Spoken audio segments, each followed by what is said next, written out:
who is our secretary, Federal Ministry of Inter-Provincial Coordination. He was supposed to come and deliver a lecture. But today there was a meeting of all the federal secretaries, which is known as the Secretaries Committee, and it has to take some very important decisions which were pending for quite a long time. So he's still busy there. So he asked me, I was in fact busy in an inquiry which has been given to me. So I was just asked to go and attend. And I will start that I'm an ex-student of Quaid-e-Azam University. I joined the Quaid-e-Azam University in November 79. Masusa was our senior year when I joined the history department, and 1979 November. And I stayed here till April 1982. I passed out and then I joined the civil service in 1984. So this area was not there at, it was history department was, I think still it is there in the same block. It was history, IR, economics and Pakistan studies. So I got very good memories of my stay here, almost 2.5 years of stay.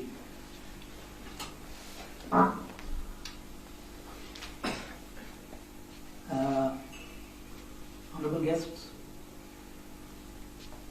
honorable members of the faculty, students. Pakistan was established in 1947, and from the very first day there was an issue between the provinces and the federal government regarding powers, regarding the use of those powers, and that issue that continued for years to come. In 1973 Constitution gave so many powers to the provinces, but still the provinces were not very much satisfied. And they always demanded that more powers, more autonomy should be given to them so that they could have their own issues resolved at their own level. In 2008 general elections, most of the political parties, they promised that when they will come to power, they will give maximum autonomy to the provinces, and for this they will go for amendments in the Constitution of Pakistan.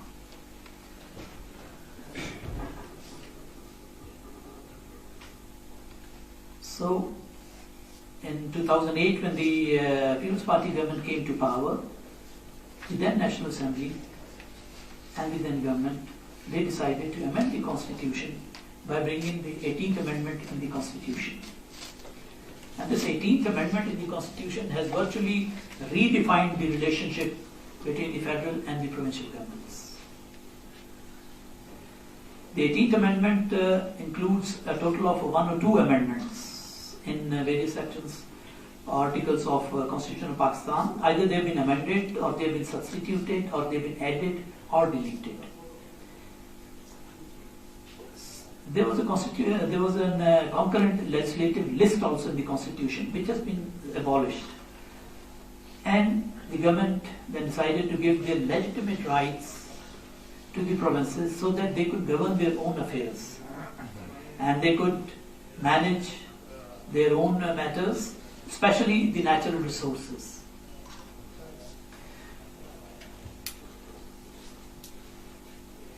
Now, in order to implement the 18th Amendment, the federal government constituted a commission which is known as Implementation Commission. Under clause 9 of Article 270 of the Constitution of Pakistan, to complete the process of devolution of concurrent list, and it was supposed to complete its job by June 2011. Our ministry, the Ministry of Inter-Provincial Coordination, was designated as a main secretariat to oversee this and to provide secretarial support to the Implementation Commission, to prepare a report of the Implementation Commission, and to suggest ways and means how to implement the 18th Amendment. The Constitution, the Implementation Commission, it had several meetings It discussed various issues. It has considered the views of the provinces, politicians, people from all walk of life. They came there.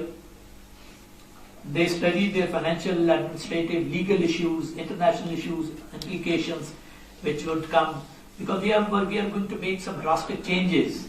Powers have to be transferred from the federal government to the provinces. What are those powers? How they can be transferred? What will be the implication? What will be the financial implications? So, after doing all these meetings and brainstorming at the Implementation Commission, they finally recommended that at least 17 ministries should be devolved to the provinces. And those ministries were not devolved in one go, rather in 3 phases these ministries were devolved. And the ministries were abolished at the federal government, and their powers that were given to the provinces, and there was no federal ministry at that time which became devolved to the federal provincial governments. All their functions also stand devolved to the provincial governments, those 17 ministries. Now, what happened was that the issue came up, what is the capacity at the provincial level to tackle and handle these new ministries, which new powers which they are going to have. That was one of the most important issues, and that has to be tackled by the provinces. It was a capacity building issue with the provinces. I was working in one of the ministries at that time. It was known as Minority Affairs Ministry. That was devolved to the provinces. But the federal government did was that they kept some of the international issues which were being handled by the by those ministries at the federal level. Most of the powers were given to the provincial governments, but still international agreements and international issues, they were and they are still at the federal level being dealt by the federal government. In the sports, which is now a part of the sports was a separate ministry. It was devolved to the provinces, but still the federal government retained the international agreements in the field of sports, international events. All these are still being handled, and sports board is attached with the Ministry of IPC. The sports ministry itself has been devolved and it has gone to the provinces. I have served in Balochistan for about 11 years. There was a genuine demand from the people of Balochistan that federal government should give more powers to them, and they should have control over the natural resources of the province. I have served in far-flung areas of Balochistan as Deputy Commissioner, as political agent in Kolu and Dera Bukti, in Musa Khel. The people of Musa Khel used to call Musa Khel as Musa Jail. When I was there was no road, there was no electricity, but there was a demand by the people, genuine demand, that they want that their resources, they should have their say in those resources, they should have their say in the funds. They want that the people of Balochistan should be given a right to use their resources and utilize their funds. Now, when these ministries were devolved, 17 ministries in 3 phases were devolved to the provinces government, as I said, an issue cropped up, and that was basically pertaining to capacity building. The provinces, we asked the provinces, the federal government, and now it is your subject, now it is your job. You have to handle, you have to tackle these issues. So you prepare your people to handle these ministries, to handle these affairs at your own level, and build your capacity. The capacity building issue is still there. It is a very important issue. The provinces are still trying to resolve this issue at their own. And this is one of the most important issues which we have been faced and which we are still facing. And that is the capacity building issues at the provincial level.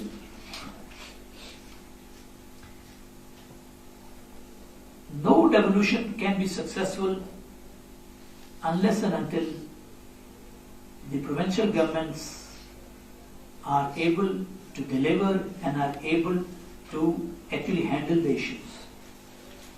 One of the most important segment of devolution is that of local governments. We have transferred the power from the federal government to the provinces, but now it is the duty of the provinces to transfer those powers to the district governments and to create a local government system, a very, very proper local government system, a very strong and effective and efficient local government system. And unless and until we establish a proper local government system in the provinces, the dream of a devolution system, a proper devolution system, cannot be materialized. Unfortunately, local government elections have not yet been held. This is hampering the progress. We are still waiting that the provincial governments should go for local government elections.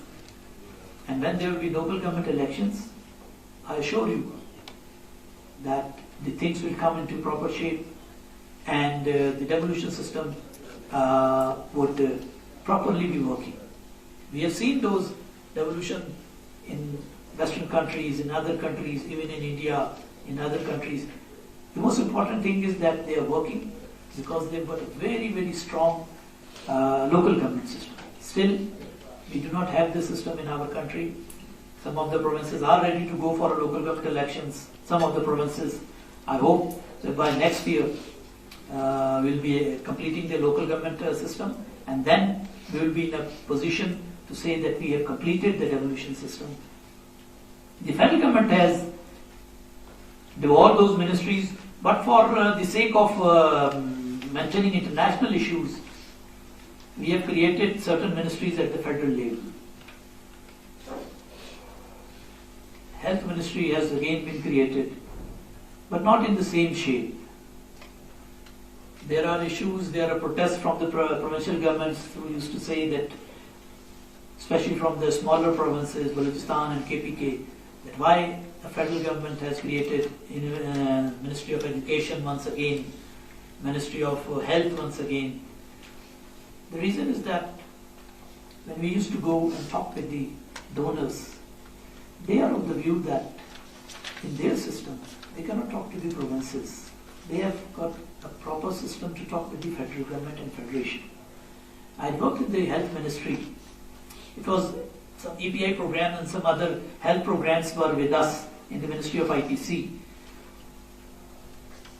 The donors, they used to say that we can only talk to the federal government, not to the provinces. Because if we have to talk to the provinces, then there are some countries which have got 50 provinces, some countries 30 provinces. So there is a need. And health and education, they are the departments which affect the life of the common man.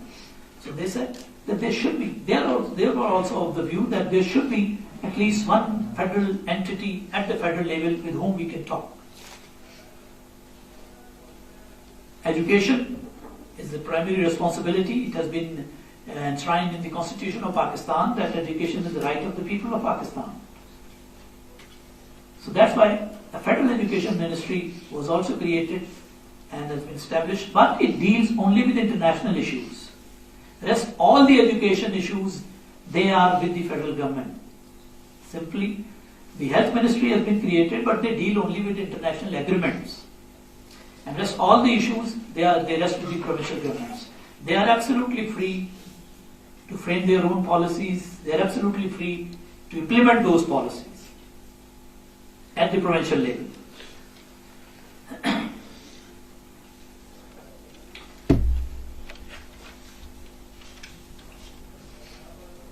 Now, as I have said, that implementation commission was established, and then under the report of implementation commission, certain ministries were devolved. So in order to review the progress of devolution, we also constituted a high-powered committee to resolve the post-devolution issues. There were certain issues in some ministries regarding the assets, division of assets, other things which came to us. But another very important thing was that there were certain federal laws which have to be reviewed in wake of the 18th Amendment. So we also have established another committee which is known as High Powered Committee to review the federal laws in the post-devolution scenario. In Balochistan, there was a time when the political leadership of Balochistan, they always used to say whatever happened there, this is because of the federal government. And federal government is not delivering us, federal government is not giving us our due rights. But now the things have changed. Recently I was there in Balochistan. I have met some of the political leaders, MNAs, MPs. They used to say that now we are quite satisfied and we hope that with the passage of time, it's happened only in 2011, so it will take time. So by say 2018, when the next elections are due, there will be a proper devolution system, there will be a proper local government system, and the people of all the 4 provinces would be more happier. So with this, I end my brief speech. As I said that I was mentally not very much prepared for this briefing, but if there is any questions, I would be very happy to answer those questions. Thank you very much. Assalamualaikum sir, I'm Atika Arius, Astrology Second. My question is, do you consider Gilgit-Baltistan problem in IPC? If not, then when? And nobody is paying attention. You own the resources, why not the region? Well, Gilgit, but they have recently stated that they should be given representation in some of the federal organizations, especially the Federal Public Service Commission. The issue of Gilgit-Baltistan will be discussed in the forthcoming meeting of the CCI, and in the Ministry of IPC basically deals with the issues which come up from the provinces or from the regions. We have got the report from the government of Baltistan, Gilgit-Baltistan, regarding they are demanding that they should be given representation in organizations and in federal government corporations, especially the Federal Public Service Commission. We are considering that issue, and next meeting of the CCI would be considering the representation of in CCI. Gilgit-Baltistan is not represented at the moment. Although only the 4 provinces are there. AJK and Gilgit-Baltistan are not being represented. AJK, Azad Jammu and Kashmir, has got its own specific nature, but Gilgit-Baltistan would be considered, their issues, they've got so many other issues also. So would be considered by the CCI, and then we will be making certain legislations in the federal, at the parliamentary level. So I hope that their issue would be resolved. We are aware of the issue that has been faced by the Gilgit-Baltistan people. They are demanding it. We will be fulfilling it very soon. Considers it as a disputed territory, and Pakistan, if merges Gilgit-Baltistan as a federating unit, it will be withdrawing its case of Kashmir. One. Secondly, there are only 2 bodies, GB Council and GB Legislative Assembly. It's not provincial assembly, and GB Council has got no representation in your Senate. GB Council, though it is being controlled by Centre, and there is some deadlock, I will need your feedbacks around this issue, that will it ever be considered as a federating unit in Pakistan? Can it be, or what could be its repercussions? This issue came up, but this issue was discussed in the parliament also. Yeah. Some parliamentarians were of the view that Gilgit-Baltistan should become a part of the federating unit of Pakistan. But then it was said that there are certain international implications, especially with our relations with India. So the matter was then referred for technical consultation to the Ministry of Law and the Foreign Affairs. And when they will submit their reports, I have not commented much on it, and they will submit their report to the Ministry of Law and the Ministry of Foreign Affairs, then it will be again taken up in the National Assembly of Pakistan. So at the moment, this issue is being worked out and not actually resolved. Right. Next. Yeah, sure. I just want to say that if you own the resources, then why don't you want to own the region? Yeah. Why do you want to own? The region. Region.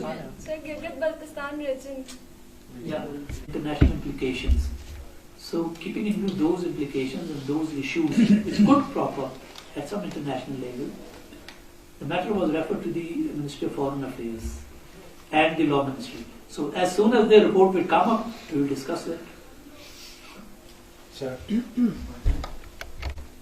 It was, I was waiting for about an hour and a half for this talk to begin, but when I heard Furqan is coming, I thought it will be a time to see him after 34 years. And I could not recognize him, to be honest, by looking at him, because I was still looking where Furqan is. When he moved to the stage, then I realized this is the same. He is same otherwise, except on the hair side, he has grayed, and so have I. 34 years. Yeah, it's a very long time. How good friend we are, Yeah. that we meet so often. You've given an excellent talk. I don't have the amount of information and the figures that you have, having served in certain parts of Pakistan. But I have been a very minor student of provincial autonomy too. Something, the echo of which goes back to pre-partition period. You can stretch it as far back as you want to. India has taken care of it very well. Pakistan has not. I mean, we were all for provincial autonomy before 1947, but after 47, we took a turn other way around.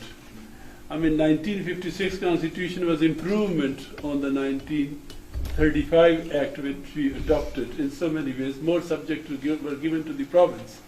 But then came 1958, and everything was undone under the Ayubian 1962 Constitution. Then came the 1973 Constitution, fairly good Constitution, allowing the provinces to have a say and decisions too regarding their own fate. But in 1977, again everything was undone. The most centralized polity came into Pakistan with all its repercussions. I mean, what I'm worried about is, I'm all for devolution. But, I mean, as far if the past is any guide, in the province, as you rightly said, the Deputy Commissioner has a crucial role. Deputy Commissioner is the extension of the central government. His employer is the central government. This Interprovincial Coordination Committee will also be full of, I'm sure, civil servants. What I'm trying to say is that will the Deputy Commissioner, being the employee of the central government, be able to translate devolution in terms of empowerment of the people, or just a few influential, as has been the case since 1947? See, sir, number one is that the Deputy Commissioner is always at the disposal of the provincial government. His transfer, posting, appointment in a district is done not by a federal government. When I joined the DMG, I was allocated Punjab, and then for the last 10 years when I was in Punjab, all my postings and transfers, appointments in the district, in the tehsils, as AC, as DC was done by the provincial government. I have never been in my whole career any pressure from the federal government to do what the federal government wants. It is only the will and wish of the provincial government. The Deputy Commissioner, although he is a representative of the Federation of Pakistan, no doubt, in the district. That's why there is a flag on his house and office, because he represents the federal government. But technically speaking, and even in theory and in practice, he represents the wish and the will of the provincial government. He cannot go beyond that. There are certain times in our political history when the federal government is from one party and the provincial government is from other party. And I have served in those days in the field. The Deputy Commissioner, they have to do what the provincial government wants. They cannot say that, no, it's the as I am a federal government officer, most of the deputy commissioners, not all the deputy commissioners are federal government officers. The provincial government, all the 4 provincial governments, they have got their own civil services, known as PCS, executive. They have got their own officers. They've got their own assistant commissioner, deputy commissioner. So I don't think this is an issue. You see, because of this issue, devolution cannot be hampered. The deputy commissioner at the district level will always bound to accept and to act according to the wishes of the provincial government. No, nothing. He cannot transgress his limits. He knows what are his limits. And in my practical experience, which I have in the provinces, nowhere have I experienced that the federal government is become more powerful on the deputy commissioners. So the point I was trying to make, if with your kind permission, Yes, sir. the point I was trying to make is that so far the system, whether provincial autonomy was there or whether martial law was there, the system has been gilding the lily. The empowerment of the people, particularly of Balochistan, and empowerment of the people, particularly in the interior Sindh, that hasn't taken place. That So would take. whether I should be optimistic that after this creation of this ministry and goodwill in You the see- center and in the province, will it happen? As I have already said, that it is the local government system which will, if it is established in its true sense, that the powers would be transferred to the people in the district. Till there, if that system is not there, you cannot see that devolution is properly functioning. It will not go into unless and until we have a very, very strong district government. When there was a devolution system which was established by Pervez Musharraf regime, they established a district government. It was very, very powerful district governments. All the district heads, they were made responsible to the district Nazim. The DCO, his ACR and his working was under the district Nazim. And that system was there to give, the main essence was that the district government should be made, the district government should be made more powerful. And unless and until we make the district and local government system powerful, I will agree with you that we have to wait another 15, 20 years or maybe 64 years more. Sir? I think it's a very good question that Professor Sar has raised. I would ask, I don't use the word empowerment. I want to look at it from the point of the benefits for the citizens arising from a very good, I must compliment you on a very good survey and analytical presentation on the issues. And you've taken them to the heart of the matter. And from those I raised 2 issues. One, you said the provincial government wanting greater control of natural resources. I mean, I was with it. I served in KP and in the mineral department also, and I know the extent of this feeling of deprivation. So on that score, the question I'll ask is that after the 18th Amendment, to what extent has Balochistan, in particular, because of the vast resource they have, to what extent has the government of Balochistan started exercising this newfound right and authority, first to reap the resources, exploit them, second, generating incomes and employment for the people of the areas, which presumably was not happening in the past. And in what way has this amendment gone to the root of the deprived people in the form of benefits? This is one question. The second, I could ask later, or perhaps I just mentioned just now, is that the 2 major departments, health and education, as you said, they always were provincial subjects, and there was some functions that the government had passed on. But keeping these aside, to what extent are the people of Pakistan, especially in the backward, let's say in Sindh and in Balochistan, getting better education, teachers being present, schools being fully staffed, toilets, especially in girls' schools, toilets being provided, and health facilities, what they call the BHUs, are more often frequented, medicines available now which they weren't in the past, and doctors and equipment. So in other words, I don't use the word empowerment, I use the word of deprivation being wiped out as a deprivation. Thank you, sir. So your second question, first I will answer that, regarding the health and education. You see, as I have already said, that after devolution, it is now basically the responsibility of the provincial governments. The responsibility has shifted from us to the provincial government. They have to look after their schools, the attendance in the schools, the attendance in the hospitals, the medicine, all these issues. This is their job. And the provincial governments, they have to build up their capacity. There are certain capacity issues, especially in two provinces, Sindh and Balochistan. Punjab is far ahead of it. And Balochistan and Sindh, they accept this, that they have got their certain capacity building issues.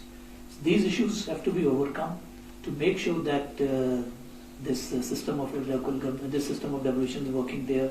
There are proper attendance. The schools are on grounds. In Balochistan, there is a big problem. I was in a district serving as a deputy commissioner, and I went to a school, and a family was living in the school. I said, government school, why are you living here? He said, "जी वो नवाब साहब ने हमें दिया, उन्होंने दिया था school, उन्होंने कहा ये अब आपका है, आप इसमें अपनी फैमिली के साथ रह सकते." Now in this case, federal government has nothing to do. It is the DC of the area or the district government or the provincial government who has to make sure that this school is made functional for the students. There was another case in which, when I went there, some local Nawab Sardar called me for a tea. I went there. I said, the blackboard is there. I said, what is this? He said, जी हमने 4 कमरे दिए थे सरकार को, तो 2 तो school में बना दिए हैं, जमीन हमारी थी, 2 हमने ये अपने घर में बना दिए, मेरी बेटी की शादी हुई है, वो रहता है इसमें, ये उसके लिए हमने बना दिया.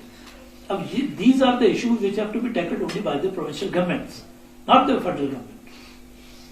And that's why we have been requesting that now, basically, the federal government, these issues were basically, even before 18th Amendment, they were of the provincial government issues. The provincial government, federal government can never say that that school is not functioning. Yes, we have done that in the federal level. If we get some reports from some province, some area, that there are certain schools or certain hospitals which are not working, functioning properly, what we do is, we send it to the provincial government, to the chief secretary, to the local education secretary or the health secretary for its supervision and its directives on that specific issue. So I will still say that it's a new system, let it work, and the fruits will be there after about a few years, and subject to the strong local government system. As far as the your question regarding natural resources is concerned, so that is still under consideration. Especially Balochistan has made a lot of reservations. They have come up that they have not been given proper due share in the natural resources in Balochistan. So the federal government is now trying to resolve it, and this CCI meeting they have got on agenda, although it was there previously also, but that would differ because of some views of some departments. So Balochistan is not satisfied, I would frankly admit, that especially their control over the natural resources, and they have been demanding, and they want that they should be given more share. So federal government is the Ministry of Natural Resources, they are making a policy in consultation with the present the provincial government of Balochistan, and that policy would be presented before the CCI meeting. So I hope that by that time CCI meeting ends, and after that meeting some decision would be taken regarding the share and the role on the supervision on the natural resources government of Balochistan and other provinces. The same would be applicable. Yeah. Wonderful speech and very pleasant memories my colleagues have also shared. It's not on. Can you hear me? Yeah. All right. So thank you very much for your commendable speech. We are much pleased to have you here, and a very constructive discussion is going on. My question to you is that since this issue is very important and it's being taken very systematically and organized way, this issue is addressed. So why is this that the meetings of the CCI and the rest of the committees have been delayed so on? And yesterday, as we can see the newspaper, that there exists a fear of rollback. So does this show this this delaying of the process? No, I don't think so. Is it? See, some of the procedure in the CCI is that when a provincial government or a department, they used to send a summary for inclusion in the CCI agenda. That summary is circulated to all the provinces and the concerned departments, and we have to get a report from them. So sometimes it happens that recently there was an issue, a railway issue, that was sent to the provincial governments, and we have to receive a report from the provincial government, their comments, their views. Sometimes they do not agree with the proposal. So we then again sent it back to the concerned ministry or department.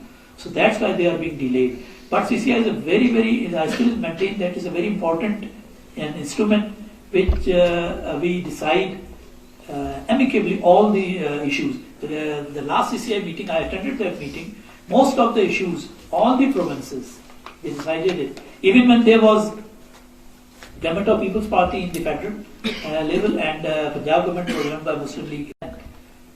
Most of the issues that came up before the CCI, they were resolved amicably. There was no disagreement. So it is, I still think, and I feel that January would be, I think 15th, 10th of January, I think would be the meeting of CCI, but I am not very sure of the date, because that has been fixed by the Prime Minister. So. This is what and you've spoken about the problems that are coming into about the working of the system. What I would like to know is what are the areas that need to have a constitutional amendment in the whole system that has come about? Which areas do you think that will need some constitutional amendment? Madam, as I have already said, we have a committee on it. All the 4 provinces are also represented in it. Last time we had a meeting of the committee, and that was regarding that one of the issue on the agenda was regarding constitutional amendments. What I think is that 18th Amendment has already 107 amendments in the Constitution. Either it has been deleted certain sections or it has added certain. I don't have the copy. I have got a copy in my car. I think I have left it. The amendments which have been made under the 18th Amendment. So we put those amendments before that committee. They said that we would not like to have more amendments in the Constitution. It's a lengthy procedure to amend the Constitution. Political system is such that you need a lot of things. You have to go a lot of procedure before you may amend the Constitution. Maybe all the political parties, because of their interest, they do not support the government for amending the Constitution. So that they said that we will not like that they make more amendments in the Constitution, but give us some time. We'll go back to the provinces and we will ask our political leadership and our parties, and then we will come up again. But I think what they are thinking is that one amendment should be made, that if the Constitution 18th Amendment is rolled back, they have to get the approval of the provincial governments also and the provincial assemblies. They want that it should be written in the Constitution that if any federal government wants to roll back the 18th Amendment, the 18th Amendment cannot be rolled back without the consent of the provincial governments. But still, that is with that committee, it has not yet been approved. The meetings are going on. But I think that this is one of they showed their inclination that there is an apprehension that the federal government or something, and they said that sometime the army can come and they can roll back the Constitution 18th Amendment. So if they want to roll back the Constitution, they have to go back and have the consent of the. But then there was a provincial government leader. He said, "Well, army जब आ जाती फिर किसी को पूछती थोड़ी, मुझे उन्होंने करना होता है वो कर देते हैं." But still, I don't think they do not require much amendments in the Constitution. The provincial governments are not there in support of much amendments. So, My question, I am from this center. working as a research fellow. I would like to have your opinion about what I read from your talk about the federalism. That the major concern is about the capacity building measures or issues between the center and the province. And this is the main hindrance in the way of federalism in Pakistan, especially in the light of 18th Amendment. So I would like to have your opinion and your experience that what are the empirical measures taken for capacity building issues or consolidation among the province and the center, because the center is well aware of the lack of capacity building measures or issues in the provinces. So what are the bold steps that has been taken for this process? Capacity building at the provincial level, especially in Balochistan and Sindh, they have themselves come up that we have got certain issues regarding capacity building. So the federal government should come and help us, assist us. We have said that first you tell us what kind of capacity building measures you want from the federal government or assistance from the federal government. There are certain federal institutions like the National Management College, this NIPA and other institutions. We have asked them that if they want to train their officers, if they want that their organizations people, they should be trained there, we are always ready to assist them. Apart from their regular courses which are being run by the National Management College or NIPA or other institutes, they are open for the federal, the provincial governments. Then we have asked, especially the people of Balochistan, the officers of Balochistan and the officials of Balochistan government and Sindh, that they can come up and attend the courses or work in the federal government for few days or few months. And we have made this proper, with the establishment division, we have chalked out a program that officers from the two governments especially, and now the Khyber Pakhtunkhwa is also there, they will come up in the federal government, they will go to the Punjab government, they will stay there for some time, they will learn about decision making, about how matters are resolved there, and that would be one of the most important things. And secondly, the Implementation Commission has also recommended, they have this thing in their mind that some provinces are lagging behind. So they wanted that their capacity should be built by the federal government. So we have asked the United Nations, we have asked the Federation of Forums, they have come up to, and they have assisted us, and they have also stated that recently there was a meeting that in case of capacity building you require any financial support from the Federation of Forums, which is a Federation of Forum is an organization which is also recognized by United Nations, and that comprises of some 60-70 countries. It has a headquarters in Canada, and the members are those who are mostly democratic governments, and they have said that they are ready to give some financial help for the capacity building of the provinces to the federal government and directly to the provincial governments. So we are sure that, as I have already said, and again I say that the thing started only in 2011. The mess was much before that. So we will take some time. The provincial governments will also take some time. You see, I have worked in Balochistan. There are some very, very good officers in Balochistan. There are some people who know much more than anyone else about their own country, about their own province. And they can handle the issues and affairs of the province in a very, very nice way. There are people. But you see, a man from Musa Khail, a man from Dera Bukti, you cannot compare him from a person who is living in Lahore or in Islamabad. I was once attending a meeting, the Pervez Musharraf era, and the meeting was regarding the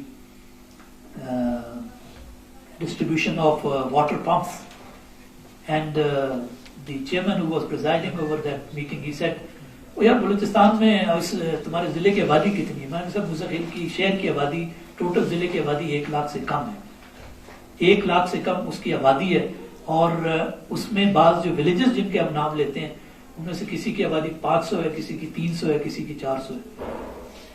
So the man, I won't name him, but he said, "Oh यार ये भी कोई यार सुबह यार यहाँ इतने छोटे-छोटी आबादियाँ होती हैं." मैंने कहा sir Pakistan is not only limited to Islamabad और लाहौर. आप यहाँ बैठ के बलूचिस्तान के फैसले नहीं कर सकते. आप यहाँ बैठ के डेरा मुफ्ती और किला सैफुल्लाह और मूसा खेल के बारे में कुछ नहीं सोच सकते. आपको पता नहीं है कि वहाँ के लोगों के हालात और मुश्किलात क्या है. I was once working as deputy commissioner. एक बच्चा मेरे पास आया, उसके भाई ने मुझे कहा कि इसको गोली लग गई थी टांग में और हम 4 पहाड़ क्रॉस करके यहाँ आए हैं. अगर आपके पास कोई डॉक्टर है तो ठीक है, नहीं तो वो पड़ा रहेगा, मर जाएगा. हम इससे आगे कोयटा नहीं ले जा सकते इसे, क्योंकि हमारे रिसोर्सेज नहीं है. यहीं पड़ा हुआ मर जाएगा. ठीक है, इसको गोली लग गई है, जिस तरह भी हुआ है. हम तो 4 पहाड़ क्रॉस करके इसको उठा के किसी तरह लेकर 4 दिन में हम यहाँ आपके पास डिस्ट्रिक्ट हेडक्वार्टर पे पहुंचे.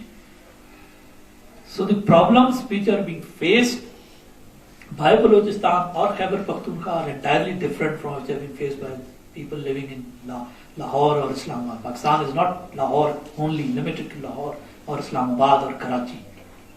डेरा मुफ्ती भी पाकिस्तान का हिस्सा, वहाँ के लोगों की जो प्रॉब्लम्स हैं या खैबर पख्तूनख्वा के या सिंध के किसी अंदर की जो प्रॉब्लम्स हैं, but it will take time.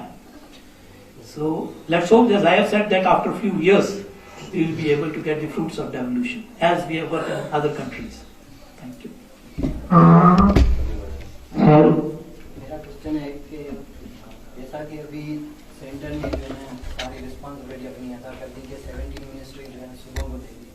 तो अभी पता था हमें भी बताया कि उनकी क्या कैपेबिलिटी है कि सर्विस डिलीवरी किस तरह होती है. रिसेंटली अभी पाकिस्तान इंस्टीट्यूट ऑफ लेजिस्लेटिव उसने सर्वे किया था जिसमें उनकी परफॉर्मेंस जो थी सूबे की परफॉर्मेंस नेगेटिव 28 पॉइंट में. तो मेरा सवाल इस लिहाज से कि ये किसके सामने अकाउंटेबल होंगे, क्योंकि जिस तरह ये अभी ये रिपोर्ट आई थी तो प्राइमरी शाह अकाउंटेबल हुए थे पार्टी लीडर के सामने. तो ऐसा कोई इदारा है सर जो रिस्पॉन्सिबिलिटी उनसे ले सूबों से इससे सर्विस डिलीवरी के बारे में? Sir, number one, political government is responsible to the people of the province. Prime Minister is responsible to his people, the people of Sindh. वो लोग बड़े बाशऊर लोग हैं सिंध के अवाम. वो अपना पूछ सकते हैं कि हमारी सर्विस डिलीवरी सिस्टम, आपने मरकज से सारी मिनिस्ट्रीज भी ले ली, मरकज से सब कुछ ले लिया, 18th अमेंडमेंट भी हो गई, उसके बाद भी अगर आप डिलीवर नहीं कर रहे तो व्हाट इज द प्रॉब्लम? अगर आपकी कोई प्रॉब्लम्स हैं तो आप प्रोविंशियल असेंबली में जाएं. फेडरल गवर्नमेंट का तो एक ओवरव्यू होता है प्रोविंसेस के ऊपर कि अगर आप कहीं गल जा रहे हैं तो हम उसमें आपको गाइड कर सकते हैं, आपको बता सकते हैं आपकी मुश्किलात के लिए we can do something for you. लेकिन ये कि otherwise it is the provincial government. Again, I would say it is the provincial government, the provincial assembly is there, and the people who will decide in 2018 as to whether the provincial government has delivered or not. अगर sir काफी जो है हमारे rural areas हैं, वहाँ तो लोग sir इतने पढ़े लिखे नहीं हैं, उन्हें तो पता भी नहीं है 18th अमेंडमेंट है क्या. तो सर वो कैसे फिर आगे? सर उसके लिए जरूरी यही है कि आप एक स्ट्रॉन्ग लोकल गवर्नमेंट सिस्टम बनाएं. जब तक आप स्ट्रॉन्ग लोकल गवर्नमेंट सिस्टम नहीं बनाएंगे, इस सिस्टम के जो फ्रूट्स हैं, इस सिस्टम के जो अच्छी बातें हैं, वो लोकल गवर्नमेंट में दादू में रहने, किसी देहात में रहने वाले आदमी तक नहीं पहुंच सकेगी. प्रोविंशियल गवर्नमेंट्स की अब ख्वाहिश है जो मतलब मे बी शायद इस फोरम पे दे वांट कि जी ज्यादा से ज्यादा पावर पे लाहौर में रहें, ज्यादा से ज्यादा पावर पे कराची तक महदूद होकर रहें, चीफ मिनिस्टर्स के फिर. तो then you have to, if you want a proper system, then you have to decentralise the powers and make the district governments influential. Otherwise अगर आप सारी पावर लाहौर में रखेंगे तो फिर सारी पावर पहले इस्लामाबाद में थी. अब हमने आपको दी है, फेडरल गवर्नमेंट ने कहा, वॉलंटरली कहा कि ये सारी पावर्स जाने चाहिए सूबों के पास. अब सूबे अगर ये कहेंगे जी लाहौर से पावर जो है ना वो शादरा में भी नहीं जानी चाहिए, तो फिर मामला नहीं चलेंगे. And that system is only the local answer to that system is only local. No other system can work for that. And then of course accountability should be there. Without accountability, no system can work.